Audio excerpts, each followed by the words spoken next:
And also during the interviews, they might raise a question that why did you quit your job to study for the exam. That is an exam which is not about getting everything correct. It is more about accuracy rather than attempting a lot of questions. Mainly, what you should do is you should try and get a strategy.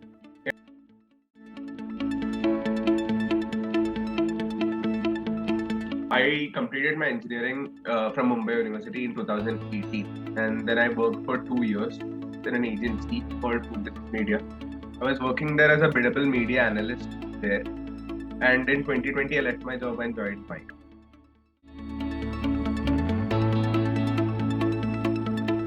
I scored 96.8 percentile in CAT and 97.6 percentile in CAT.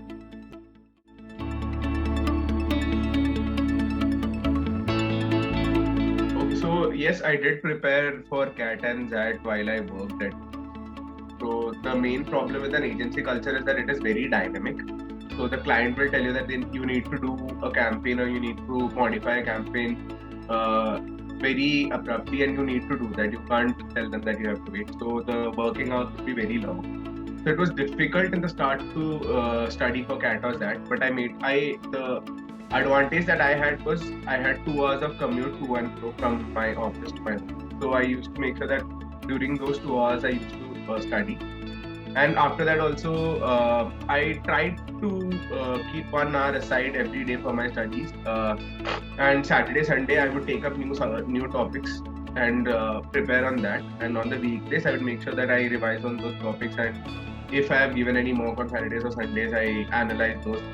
So that is how I tried to prepare for CAT and ZAT along with working for any. It was tough at the start, but yeah, found a pattern.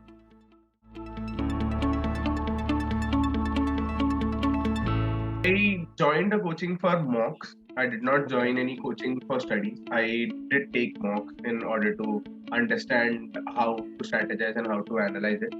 So I did not join any formal coaching, but yeah, mocks the one thing that I did.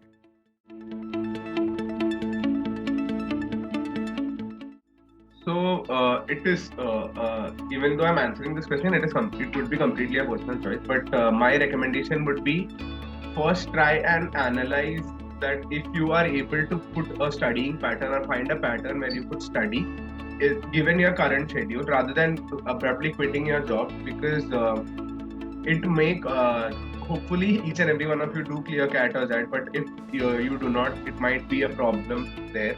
And also during the interviews, they might raise a question that why did you quit your job to study for the exam. So what I would recommend is try and fit in studying into your current schedule. And if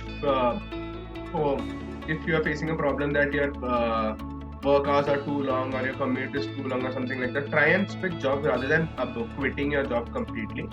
So that will help you in the interview as well. As much as you work, it helps you in the interviews after you clear the competitive exam.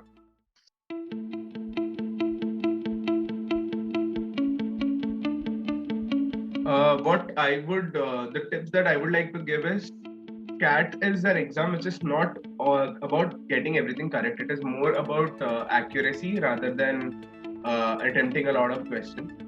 Mainly, what you should do is you should try and get a strategy in order to make sure that you are attempting the right questions which you are confident about. That would increase your percentile rather than going and attempting everything. Before starting for CAT or ZAT, what I would recommend is you give 1 mock in order to understand if there are any sections that you're already a little stronger at, so that you can prepare for the other sections much more efficiently and not concentrate on this one because you're stronger at this section. So that is one tip I would recommend, that you start before studying for CAT or ZAT.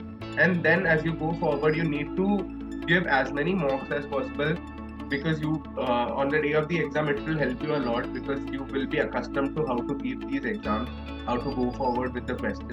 So that is one thing. And analyze them in order to find out can you reduce the time you have taken for this question, or can you increase your efficiency. So all these small tips will surely help you in doing good in your competition.